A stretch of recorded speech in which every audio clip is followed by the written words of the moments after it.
So let me see. It's still thinking. It's still thinking if it wants to go live. All right, we're live. Oh. Hey, y'all. Happy Wednesday. Welcome to Wealthy and Worthy. Hello, hello. Yes. Okay, let us know in the chat where you all are tuning in from. We had quite a few folks sign up on LinkedIn. So Oh, nice. I'm excited to see you all's faces and also excited to see you engaging because I know my LinkedIn ladies are busy. Okay, y'all got a lot happening. But we're here today, super excited. We got the crew here, and I want to, before we jump into our conversations, I always kind of level set and kind of just let everybody know where we are, what's happening, where are we in the conversation, right? And so today we're talking about clarity, right? So since the new year started, we've been talking about, rejecting all the new year, new you crap, right? Like we are just right. We're not falling for that this time. Same less. And so today we're talking about clarity, but not the kind that comes from doing more or pushing harder or um, grinding in some, I've heard some people use that term, or forcing answers, right? We're talking about the kind of clarity that actually shows up when we ask better questions. Ooh. So that is what we're going to be touching on today. All right. Because I think many high achieving women and many of the women that I coach have been taught that when things feel unclear, that is more effort, more, Yes. more discipline, maybe more self-management or self-regulation, right? Yeah.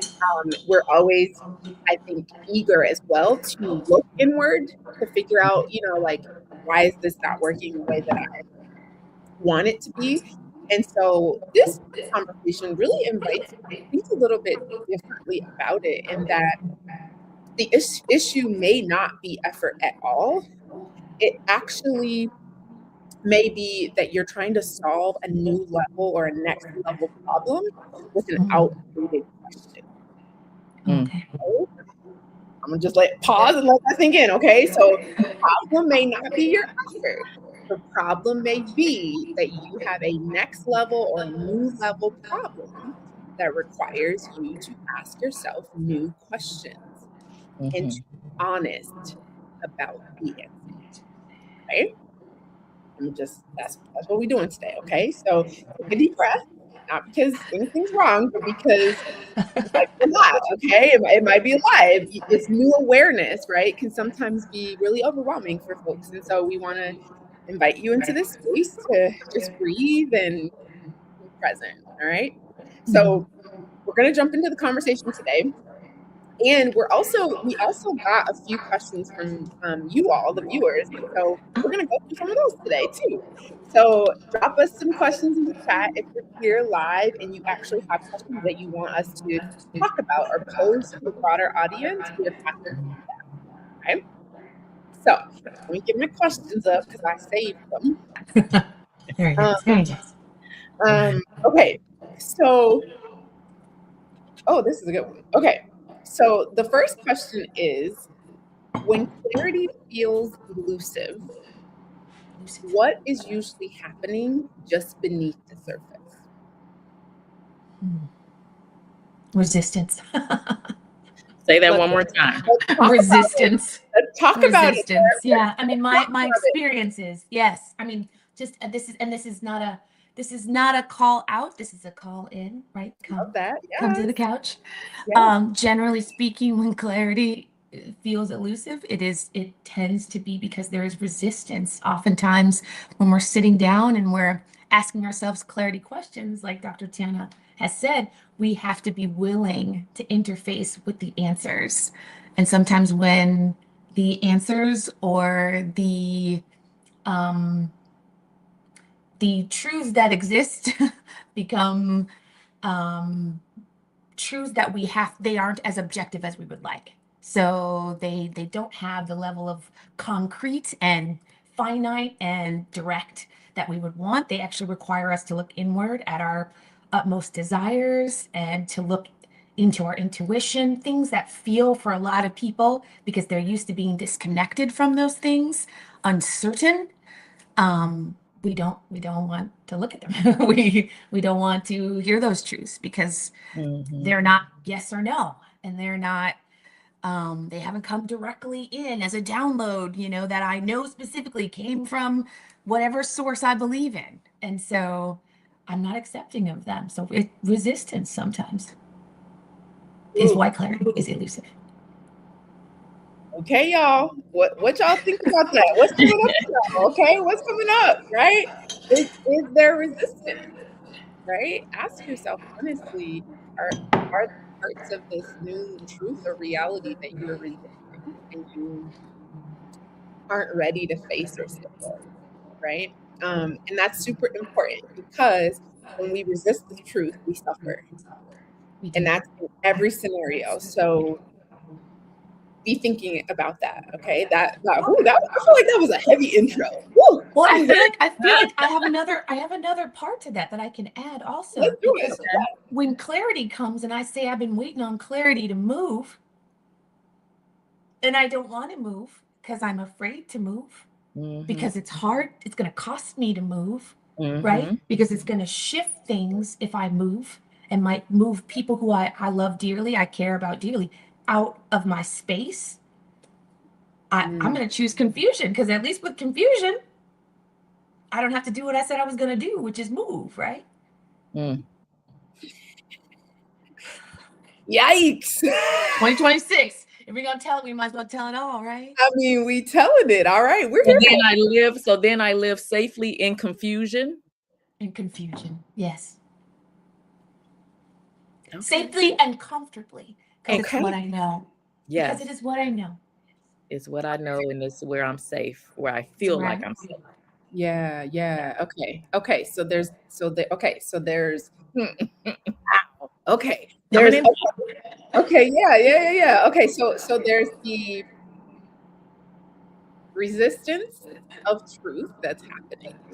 There's also fear of, now what do I do now that I know the truth? I see the truth clearly and I can no longer hide from it. Now what? Right? There's that kind of fear of not knowing the next step or how to respond. I would say in my work, often because I'm working with career women around career pivots and wealth building, oftentimes for that population, when clarity is elusive, what I'm normally seeing happening underneath the surface is unclear expectations often, particularly as it relates to workplace and career. Oftentimes it's what I call mission creep, or which is when you have a specific role or function within your organization and somehow end up taking on another role, or taking on pieces of somebody else's function, right? Or maybe somebody leaves or is fired, and instead of them replacing that person, they find a way to disperse their responsibilities across the team, right? So then you end up with mission creep because it is not technically right within your job function. And I think sometimes employers can be very good at guilting employees as if they should take on these extra responsibilities without compensation.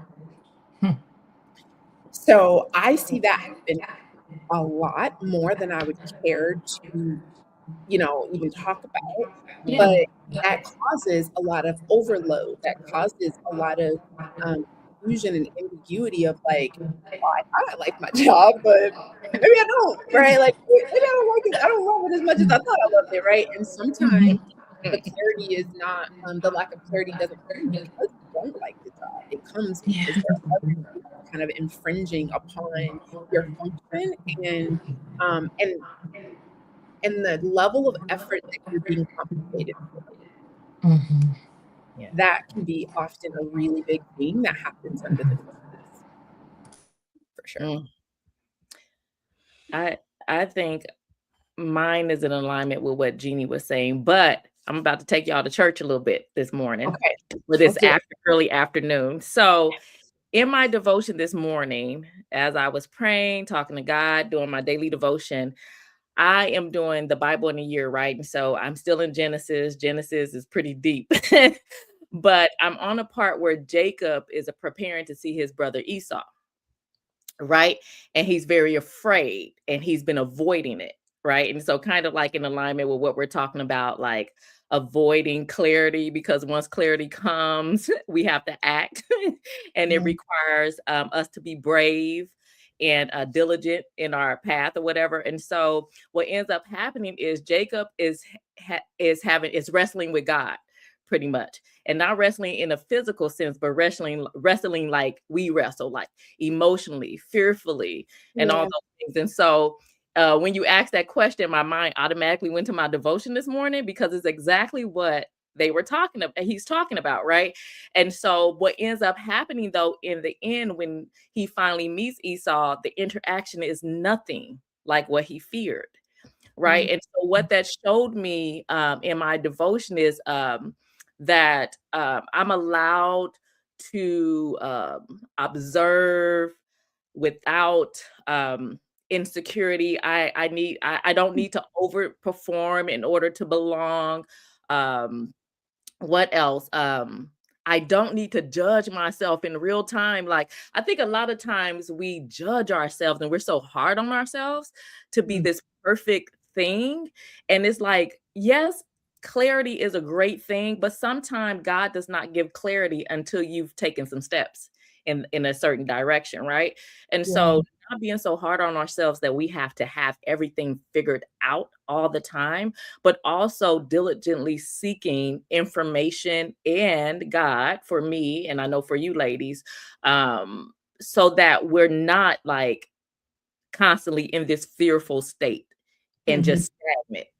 Yeah. Mhm. So when you Mhm. brought up that question, that's where my mind immediately went. Our tussle and battle and fight with God that we do all Yeah. the time when we don't feel like we have the clarity that we need to take the next step. Yeah, absolutely. Oh, Yeah. that's good. That's so good. That's so good. Okay, thanks for sharing that. Okay, now this next one is actually a question that I got from one of my clients. And I thought it was so good because I was like, oh my gosh, I'm sure so many people have this question. So the question is, how do I know the difference between confusion and misalignment? Hmm. Confusion and misalignment. Yes. Okay. Now, I will tell you how it shows up in my work and what her and I actually talked about, right? Okay. So, how we ended up kind of discussing it and I engaged with her in the question and in exploring the answer, right? Because just because I'm a coach does not mean that I give you answers. My job is to Okay. help you find the answers for yourself, right? And I am on the journey with you to help explore what those possible answers could be. Mhm.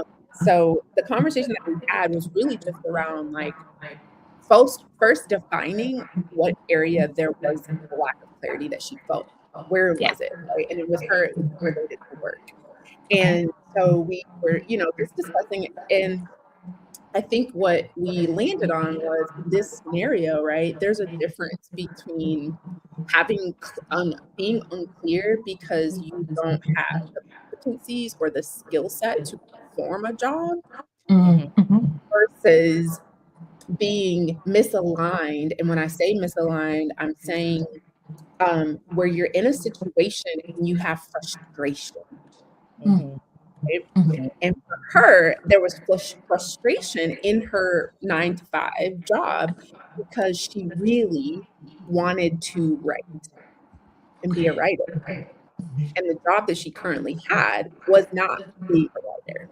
And Mm. so we Okay. had this kind of like pull that was happening because it was like, well, I'm trained and I'm skilled in this, Mhm. but something still feels wrong.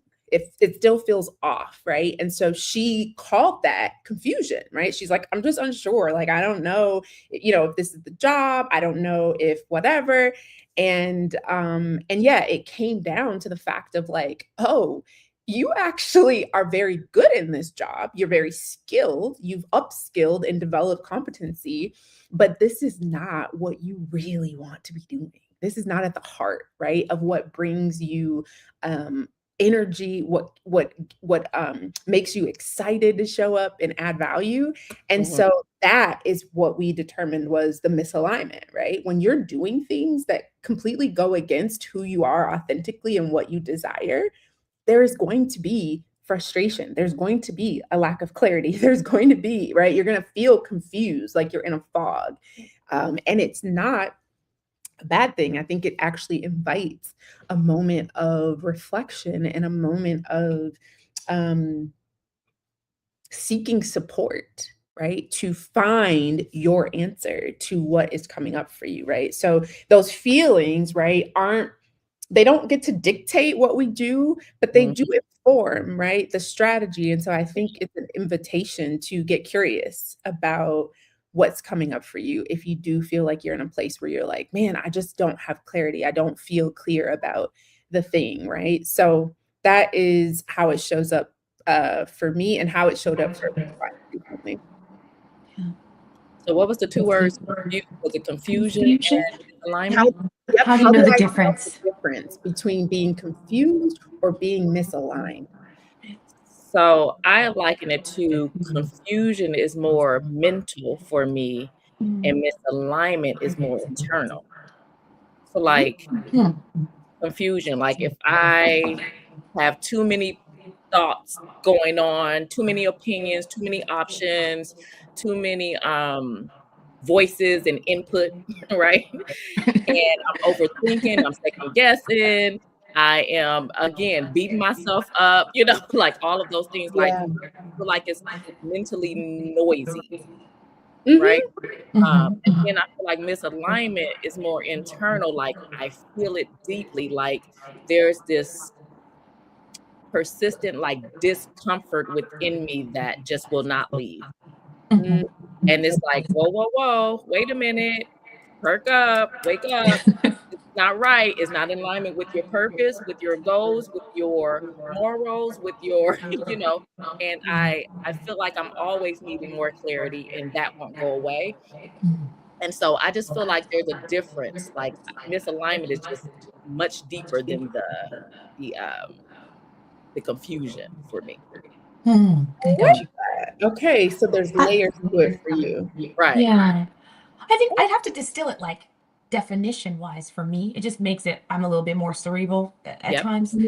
So when I think of confusion, I think I don't have enough data sets. I don't have enough data points. I don't have Mhm. enough evidentiary support. I don't know. I don't have enough um, objective in my space in order to get to clarity or to get to a space where I have mental stability or mind stability. So that's how I see confusion in Mhm. that way. Alignment, misalignment to me is I know I have the data points, I understand them, and I'm Right. choosing my decision is in resistance or um Mm. is in opposition is probably the better word, Mhm. opposition to my value set, right? Because alignment is I know my values, I understand my values, Right. I know what they mean and what they are, I know how I want to be, how I want to show up. When I'm aligned, I am who I say I am in action, in word, all of that stuff, right? When I am misaligned, I know because I have all the data points to tell me that I'm not who I say I am, that I'm not doing what I said I would do, right? And so that's how I distinguish the two. One is Love there that. isn't the data set. I don't have the objective truth. I don't have what I need in order to make decisions. So I'm sort of walking around confused, disoriented, discombobulated, where the other Mhm. is I do have all of it. I just know that I'm acting outside of it. And that's essentially what you came to, right? Tiana's like, this is a situation of misalignment. You know what Yeah. to do. You're a writer. Go be a writer. So Mhm. would you say Yes. confusion asks for clarity and misalignment asks more for honesty?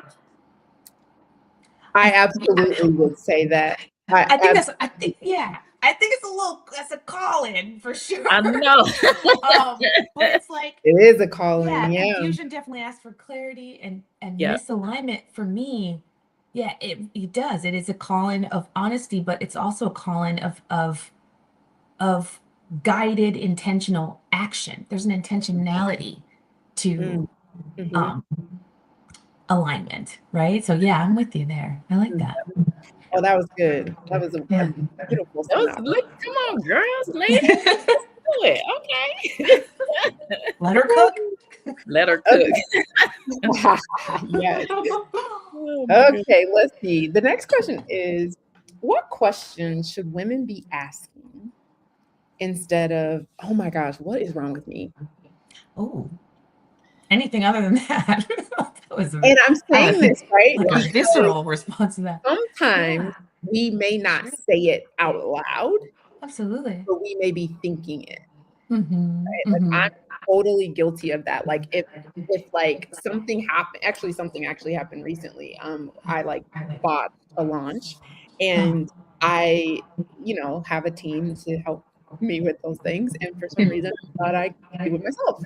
And and right, and after it didn't go the way that I expected, I literally in my head was like, "Oh my gosh, Tiana, what is wrong with you? Like, you know better, and so like I think that I think that that is like I just think it's a normal thing, right? That happens sometimes Yeah, when you have high expectations of yourself and want to show up in a way that is of Mhm. course. excellent and polished. And so, yes, You're funny. what other questions can we You're ask? funny because you just answered the question in Right. your anecdote right there. You said, "I'm asking myself what's wrong with Right. me." Meanwhile, you're like, "Actually, hey, what is it in me that sometimes chooses the wrong approach when I know the right approach? When I know how to, if I know how to do this, what is it in me that's resisting whatever it is that I need?" I personally think women rather than and any person but women especially rather than asking what's wrong with me or what am I doing or what's asked in the moment, what is it that I need, what is it that I need right now in this moment to take my next right step. We can be extremely critical like in so many ways, and I think women need to do more questioning that offers them the vantage point that whatever it is that they're experiencing is right, not is wrong. Like I wake up Right. sometimes in just such disarray and I'm looking for, I know something's wrong. I just know that something's wrong. Something is afoot because I'm so anxious and there's just no way that I'm going to be anxious at my baseline. Meanwhile, I spend so much time anxious at baseline. It's just, any little thing is off and anxious, anxious, anxious. It's a part of yourself that at times you need to accept as a part of yourself, as a signal. My body signals huge all the time. It's like one thing is moved and out of place, my body's signaling, Jeannie, something's going on, something's going on. There's Yep. nothing wrong. My Yeah. body's just sensitive and signals and feels things Right. that as they're developing very quickly versus the Mhm. person who it takes a while for their body to start signaling to them, right? They can be super calm and there's a fire 2 doors down. I Mhm. smelled that fire last week. Like, so my body's like, whoa, whoa, what's happening? Yeah. So, you've got to be mindful about trying to not labeling yourself as wrong, but instilling in yourself and asking those questions that tell you that you are right about what your experience is right now, what your feelings are right now. So the questions, when they are ones that are defensive to you, protective of you, when they sound more like something's going on for me right now, what Mhm. is it that I need? Or if I know the right answer, what is keeping me from acting inside of the right answer, from moving myself forward? Right. That's the kind of questions I want women to be asking themselves. Love that. That's beautiful. Yeah. That's beautiful. I just recently just made this agreement with myself that whenever I start feeling like that insecurity starting to creep in, that I so fight with, I feel like every day. It's a constant fight. The question I'm starting to ask myself is, what is it in this moment, in this time where that question in my head has popped up? What is it that I'm supposed to learn about myself Ooh, in this particular moment? Right? That's a So great love one. that. it makes you think, Loved it. where did this come from? Why is it here? Is the source credible? If not, let's throw it out and let's get a new source and let's build on that. And so it's a constant work. And I feel like we think that we arrive at some moment, and you never do. There is no arrival place. Right, right. Constant work. And so, yeah, so that's the question I ask myself in this moment where this insecurity or thing has popped up. What am I supposed to learn about myself? That's beautiful. Period. Love That's that. beautiful. Love that. Okay, ladies. So y'all got some good questions, all right? Don't be like me. Don't be asking what's wrong, okay? Nothing's wrong. Don't be The like answer's all of always us, 'cause we nothing. all do Right? Okay, Yeah. so this is the last question to kind of wrap us up, y'all. So the last question is, what happens when women are expected to adapt endlessly instead of actually having systems that adapt or grow with them? Ooh. Say that one more time. What happens when women are expected to adapt endlessly instead of actually having the systems adapt or change or grow with them? Mhm. We end up becoming someone that we're not. We end up becoming an imitation of ourselves or of someone else's image. You know, like, um, I think about how we're always looking outward. And I think many women can say that they do this, they compare Yeah. themselves, whether if it's in motherhood, whether if it's in marriage or business or whatever. There's always someone doing something better than you, or ahead of you, or you feel like you should be here, or you're striving to be there and haven't quite obtained it. And I think that when we have these things that kind of put us in this box of what it is we're supposed to be or what direction we're supposed to go, it does us a disservice, and we end up not being who we are pretty much designed to be, an individual, perfectly unique in our ways and how we approach and show up in the world, you know? And Mhm. so I think that life, our experiences, who we're connected with, all those things, our belief systems, all those things constantly evolve, Mm. constantly push us in different directions in life. And if we're so rigid where we take this ideal of what it is that, society or whomever says we're supposed to be, then we totally miss it. Mhm. And we Yeah, totally miss ourselves. Yeah. absolutely. So that was Absolutely. I mean, I think you said that so beautifully. I'm gonna come with some words, some more psychological words. come I'm gonna come with on, mental health words. They're gonna hurt some Do it. people out here. It might come shake you on. up. Trigger warning. Okay. When we have that experience, what happens is trauma. Mm, Trauma is what happens. mm, When you are consistently expected to adapt, right? Because you grew up in a household, or you're inside of a relationship, or you're inside of a frame of learning, or a school, or a societal space where you are consistently thrown into, and then you start at times, because it's been modeled for you, mm, choosing to be in spaces where you are the person consistently expected to change, to adapt to your scenarios. It is traumatic. mm. Imagine asking a seed to keep changing what it is to fit the earth.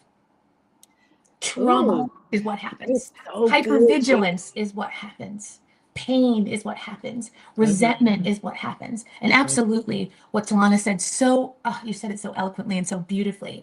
You mm, said it's this idea of us as people, as human beings, in this space constantly where we can't be who we're meant to be. We're yeah. beautifully and wonderfully individual, unique, so well made. I didn't say it in all your beautiful words. They were so beautiful. I can't do Yeah. them.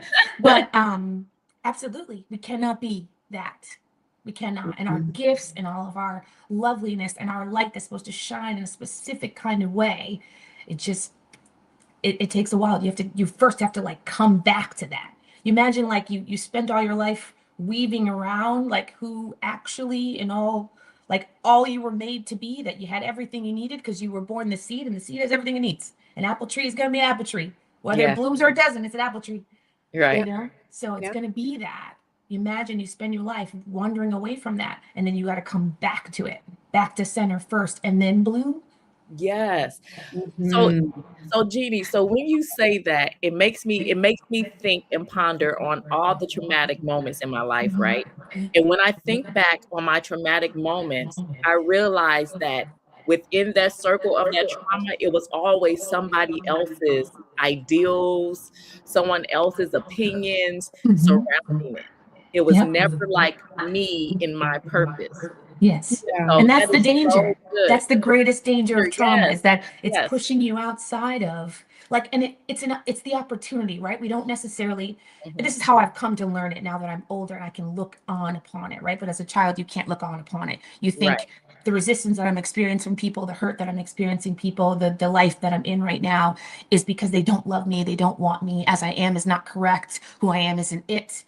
Mhm, And Right. it as a whole, whatever is happening for me in these moments, like it isn't great, and I have to, it's me, it's because of me, it's always because of me. When you Right. grow older and you start to realize, wait a minute, there are other players here with their own ways of being, right? My mom is just another human, my dad's just another human, my uncles are just other humans, like living a life with their own stuff that has nothing to do with me. And you mhm, can take the situations that have happened and say, these were opportunities. Now that I can decipher them, now that I have the language, now that I have the understanding, I get to see them as opportunities to grow closer to who I am at my core. mhm, So the Mhm. lens I'm looking at now is the lens of that question that you're asking yourself.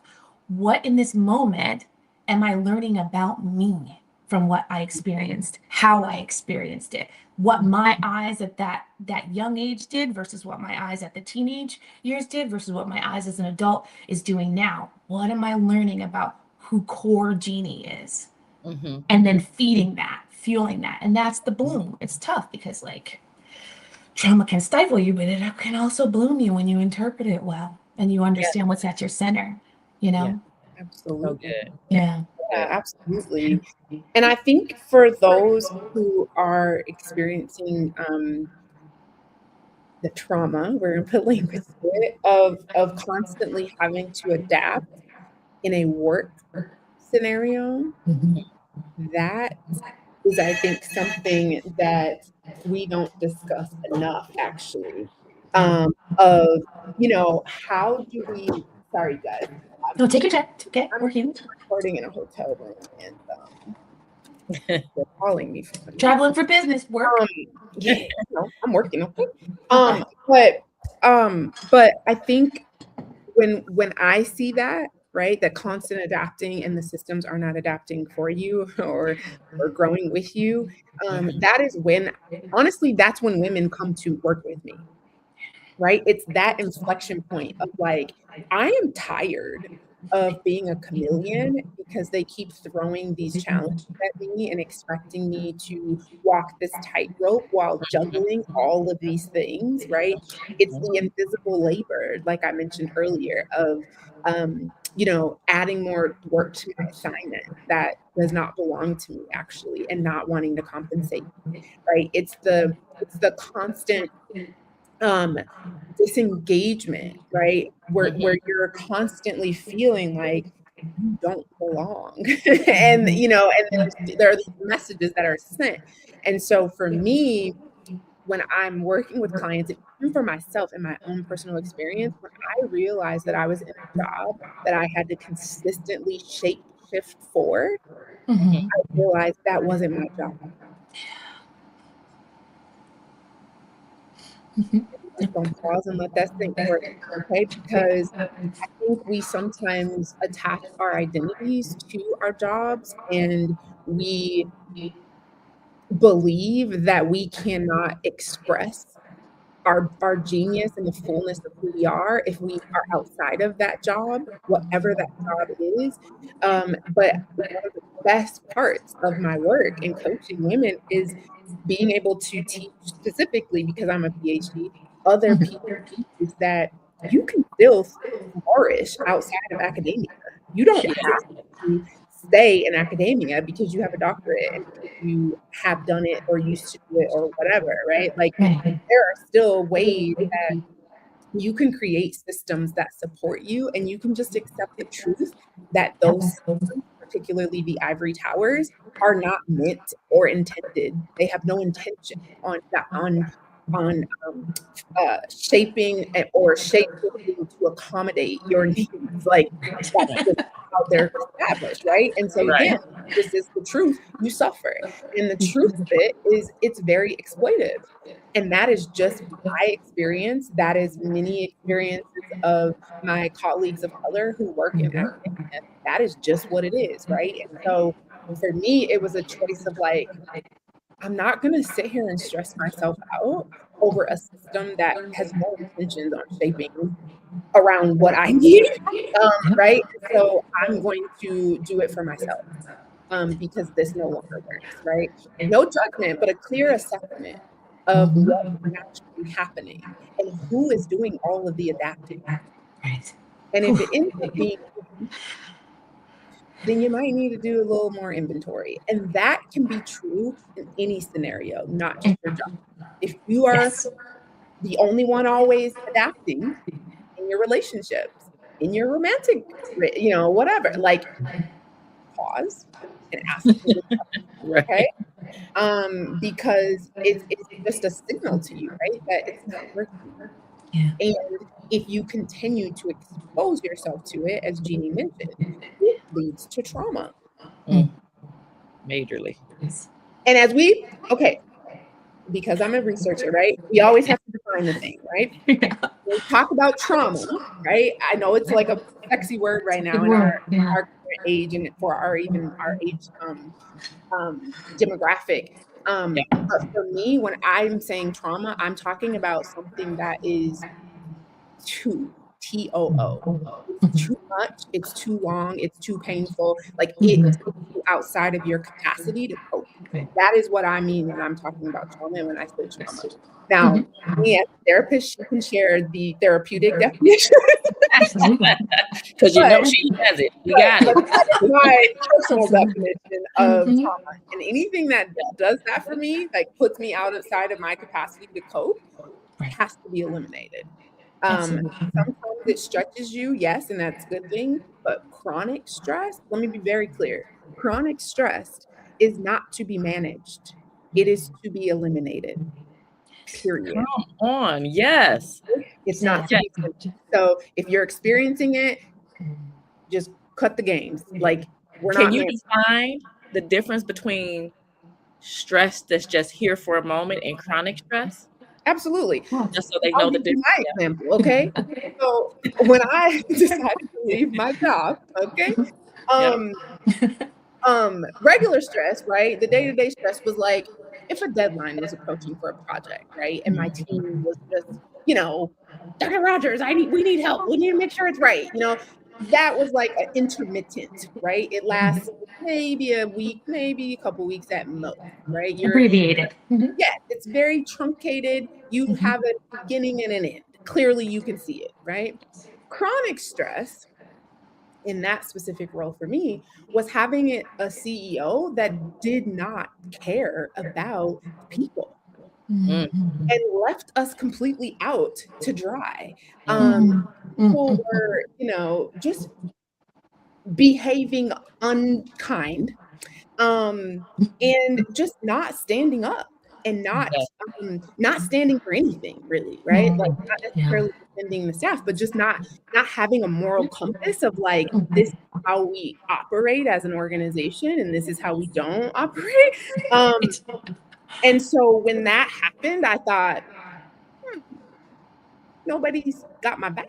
Like mm. I'm putting myself out here managing teams, leading projects, interfacing with big clients, closing big deals, and nobody has my back.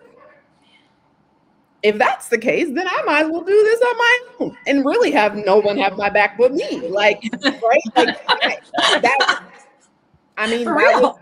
For that was real. my reality. Like if I'm Uh-huh. out here working for you and I still have to defend myself, then I might as well work for myself and defend myself. Like Mm.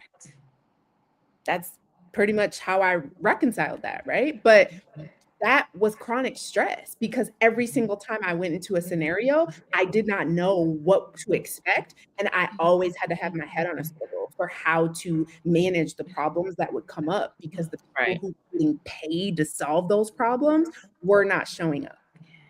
Mm. And that's a big issue in a lot of workplaces that people don't want to talk about. You're I was getting going to say paid. it's very common. Yes, and it was things that were way beyond my pay grade, right? And then you ask for a raise, and then they're looking at you like they don't have a budget. I Right. don't have a budget either, and I'm out of here. Like, right? I'm leaving. You have to. I mean, you just have to know. I think, and be very clear That's about right. your non-negotiables. You know, and Absolutely. chronic stress. Like, as a breast cancer survivor, it wasn't something that I was willing to even play around with. It was just like, no, it's a no.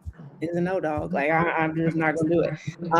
And I had to live with the consequences of making those decisions, right? And I didn't do it in haste. I did it in wisdom.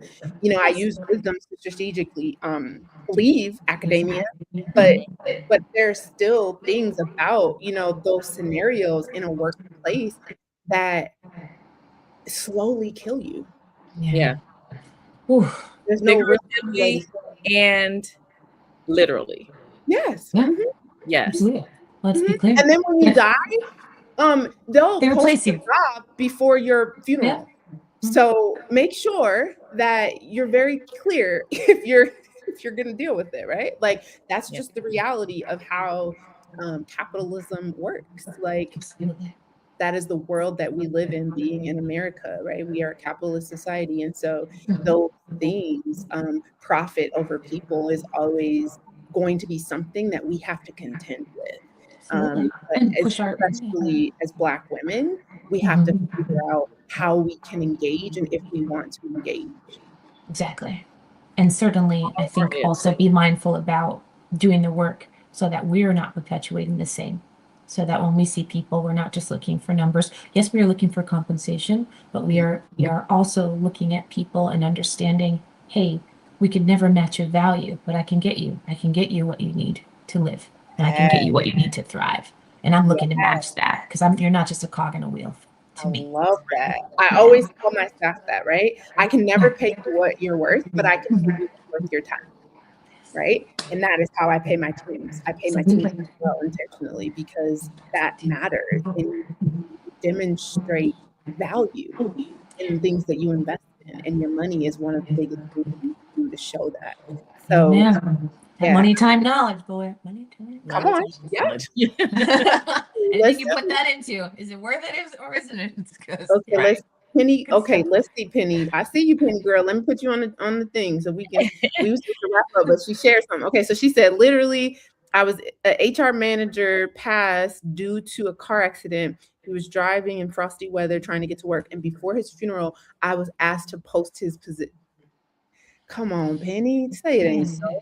I'm sorry. That is like, that's Just awful say it to ain't witness. so. But this Oh, is goodness. life. And if listen, if COVID didn't teach us anything, if society today with the instability of the workforce has not taught us anything, like, you guys, if you do not value yourself, you cannot expect anyone outwardly to do it for you. Like, it's non-existent, right? And that's how you have to approach it. I'm not saying people don't care about you. What Yeah, I'm saying is, as a culture, societal wise, like, this is the precedence, like, this is what has been set. And you either have to learn how to live within it, or you have to be like, deuces, I'm out. I'm going to create it for myself. Mhm. Either way is okay. The question is, which one do you thrive better in? Which environment? what And can you you tolerate? have to get the data. Like you said, you have to use wisdom, and you have to do all those things to ensure that you're making the right decision. But you have to figure that out for yourself, because it's not only you that's impacted, your family's impacted, Mhm. the people you love are impacted, the people that you impact are impacted, you know, Yeah. and so, yeah, just being wise, like you said, and using wisdom. Yeah. Woo. Check your sources. I love that. Love that. Yes, yes. Please check your Being sources. wise and using check your sources, having support, you guys, is so important. Okay. So we're wrapping up because we got way overtime today. Every time we try, you guys, we never make 30 minutes. We get close. But Sometimes we Conversation get gets too close. good, but it's it's such it's good so good. quality information, to walk away with. So It yeah, is. It is. I'm sure So they appreciate it. yes, they better tell us in the chat if you tell us in You the appreciate comments. us, chat. All right, y'all. So we're wrapping up today's discussion, which was focused on how do we basically get clarity, right? And understanding that clarity does not come from pushing harder, right? So we started this year with New Year, same you, better boundaries. And we were talking about just rejecting the pressure to always reinvent ourselves and feel like we have to fix ourselves. And so focus of that initial conversation that we had on our first Wealthy and Worthy Wednesday back was us being able to take a moment to honor what actually carried us through the last season. Because for many of us, me double-handed, 2025 was brutal, Yes. right? It was rough. And we named, those boundaries that were necessary, not just for other people, but for ourselves. How do we protect ourselves? How do we protect our time, our energy, our resources, our peace, right? And so that's what we wanted to hone in on. What worked well, and how can we refine those things, not start over? Okay. That was how we started this conversation this year. Last week's Wealthy and Worthy Live, we covered the fact that you don't need more discipline. You need better containers or better people, right? And so we challenge the belief that many high achieving women have that if something isn't working, the answer must be, I gotta be more disciplined. I gotta, self correct, right? We talked about the issue not being inconsistency or a lack of motivation, but the issue is being unsupported. And so we invited you all to think about, right? What does community look like for you? What is structure? What are safe containers or safe spaces that you can be a part of, that you can seek out and join to help you enforce those boundaries that you've set for yourself, right?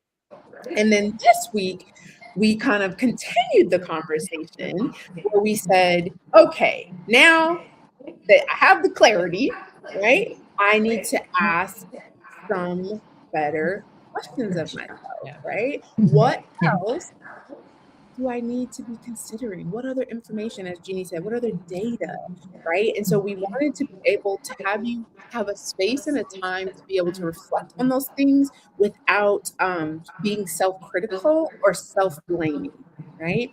So with that, right, those conversations have really just kind of led us to double down on the fact that this is not about fixing. There's nothing wrong with you. You're not broken, right? So there's no fixing. It's really focused on how do we refine, how do we strengthen, how do we redesign our lives, our systems, our work, whatever, so that they match who we are authentically, as Tawana mentioned, beautifully and uniquely created, right? So next week, we're going to continue the conversation and we are going to help you answer the question of, now that I see the truth clearly, how do I move forward without overcorrecting? No, you type A women will want to jump right on it and do the dang on thing, right? And sometimes the intensity of that can be not as beneficial. So we're going to help talk about, right? How do we move forward with intention without overcorrecting? And also, how do I act on this newfound clarity without blowing up my spot? Right? I have a lot of clients, right, who their main concern is like, I don't want to quit my job. I don't want to, and it's like, you actually don't have to, that's a lot of the time. Nobody said you had to do that. Nobody said you had to quit anything, right? No. But we want you to pause and start being thoughtful about how these things are impacting you, how they're showing up in your world, and invite you to assess honestly. sit with the truth honestly, and then adjust accordingly so that you can live a life, as you mentioned, of intention, so that you can have ultimately the impact that you want to have in the world, which is really, really hard to do if you're burned out, if you're overwhelmed, if you're self-critical, and you're in a job that you hate. It's really difficult to do. Yeah. So that is really the heart of these discussions. That's the heart of us kind of starting the new year off with you all, and just wanting to invite you all into these spaces, into more spaces. We are still working on creating spaces for you all to join. And so we are doing Wealthy and Worthy this year in person at the end of the summer, and we'll be sharing those dates in the coming months. And yeah, we're just excited to share our wisdom with you all and invite you into more ease and more joy, because you deserve it. So, and you are wealthy and worthy of it. So Yes. we are going to just continue to push that message, and yeah, drop us a note in the comment and let us know, what came up for you. Maybe let us know like what questions you're asking or you're still sitting with, because Mhm. sometimes when you have these new pieces of information dropped on you, they can be overwhelming, and they may take up a minute to Absolutely. kind of absorb and sit with. So if it comes up later, let us know. We're happy to engage in a conversation with you. And if there's topics that you all want us to cover each week on Wednesdays, make sure you reach out and let us know, because we want to hear from y'all. So that's all we got this week. So we'll see y'all Thank you again all. Thanks next for joining Wednesday. us. So Thank good. you. Bye. Bye. Bye. Bye. Bye.